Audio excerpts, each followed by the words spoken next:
comment commencer dans l'investissement en startup.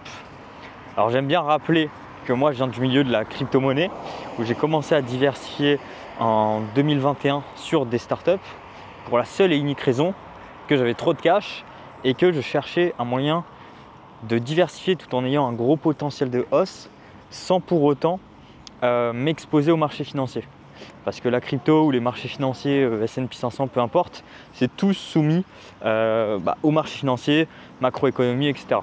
Alors la startup, on va dire qu'il y a quand même des corrélations parce qu'on joue sur le marché de la valorisation. Et le marché de la valorisation, bien sûr, ça dépend de l'inflation, ça dépend de l'imprimante à billets, etc. Mais vu que ce n'est pas coté en permanence, on est sur des startup non cotées en bourse, donc il n'y a pas une cotation permanente, donc c'est pas soumis directement on va dire aux variations qu'il y a sur les marchés financiers. Donc j'ai voulu diversifier là-dedans.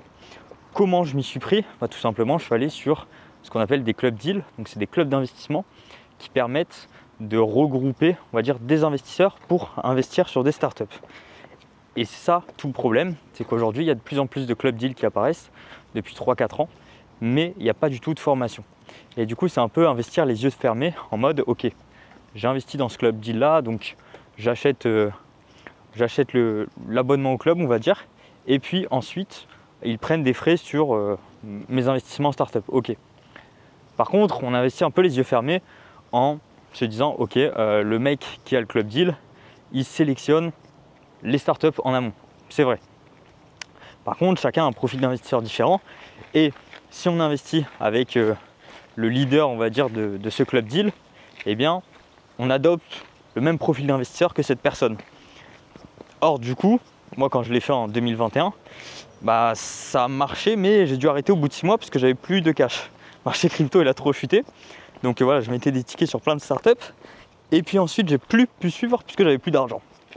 Donc c'est ça le problème. Du coup, j'ai voulu adapter mon profil d'investisseur à ce leader de ce club deal, mais qui ne correspond pas du tout à mes business, mon patrimoine, mes rentrées de cash, etc. Donc aujourd'hui, j'ai une approche différente. Aujourd'hui, je suis dans plusieurs club deals. D'ailleurs, dites-moi en commentaire si ça vous intéresse que je fasse des reviews de club deal, un peu des benchmarks, quels sont les tickets d'entrée, quels sont les frais, etc. Dites-moi si ça vous intéresse. Et du coup, j'ai mon profil d'investisseur qui me correspond, où je vais mettre des petits tickets dans des boîtes en fonction de ma trésorerie de cash disponible. Et puis, je vais mettre des gros tickets quand je me définis business angel, j'advise, je fais du consulting pour la boîte, ou bien je m'y implique énormément. Parce que j'ai creusé tellement le sujet que j'ai des convictions et je suis un peu contre la diversification bête. D'ailleurs, je vous ai fait une vidéo où j'explique pourquoi, d'après moi, la diversification c'est bullshit. On dilue, on va dire, on diversifie le risque, mais on dilue aussi les gains potentiels. Donc c'est ça le problème. Voilà, pour commencer, les club deals, c'est sympa. Par contre, je pense que le mieux à faire, c'est vraiment de s'entourer de plusieurs personnes, petite soirée, de plusieurs business angels. Donc des business angels, c'est plutôt des investisseurs qui accompagnent plus ou moins les boîtes et surtout qui ont de l'expérience dans l'investissement. Le but, c'est pas de reproduire le profil d'investisseur de tout le monde. Le but, c'est surtout de se faire son propre avis, de prendre de l'information à droite à gauche. Et pour ça, vous êtes obligé de vous entourer. Donc, entourez-vous dans des clubs, que ce soit des clubs deal, des clubs crypto, des clubs start-up, clubs de business angel, peu importe, pour prendre un maximum d'informations et réfléchir en fonction du profil d'investisseur de chacun. Une fois que vous êtes rentré en contact avec des personnes, faites des appels, rencontrez du monde et parlez. Dites-vous que vous êtes tous capables d'apporter de la valeur, vous êtes tous capables de prendre de la valeur, peu importe. C'est comme ça que fonctionnent les synergies. C'est comme ça que j'ai pu faire d'énormes multiples. Là, si on parle de la dernière boîte, on parle d'un petit x50 parce que justement, j'ai créé mon réseau en investissant dans des startups. Les CEO m'ont trust et puis derrière, j'ai pu accéder à ce genre de réseau. Donc voilà, pour commencer vraiment en startup, c'est s'entourer un maximum, aller dans des club deals, mais la plupart du temps, c'est quand même payant, donc il vaut mieux sélectionner d'abord ce qu'on va faire et puis se former. Pour se former, du coup, je suis là, c'est pour ça que je fais du contenu. Je vous mettrai un lien en description pour rejoindre ma communauté de Business Angel. Pour l'instant, c'est 100% gratuit. Et le but, c'est vraiment que j'apporte ce côté éducatif, que j'aime bien sûr, parce qu'aujourd'hui, on veut investir en startup, on va dans un club deal et on investit. Mais c'est tout, on copie-colle la personne. C'est faire du copier-coller sans comprendre. Et le problème de sans comprendre, c'est que ce n'est pas adapté à son profil d'investisseur. Donc ce que j'appelle le profil d'investisseur, c'est quels sont vos revenus, quelles sont vos convictions, quel est votre profil de risque. Est-ce que vous avez 50 ans, vous vous approchez de la retraite, enfin du coup non en France, mais du coup est-ce que c'est pertinent d'investir à 60 ans dans des startups?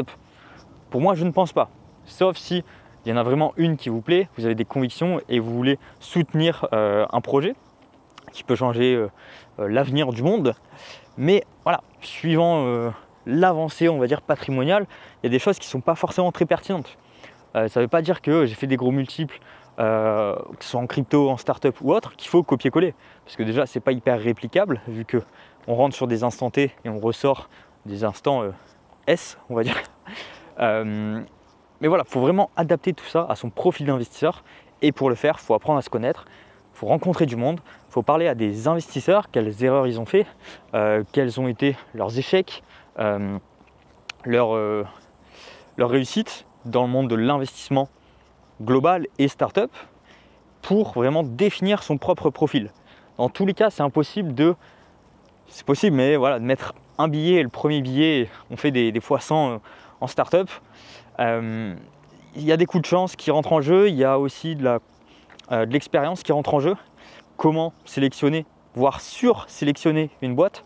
Je ferai sûrement une vidéo dessus, comment je sursélectionne mes boîtes où j'investis plus de 100 000 $ dedans.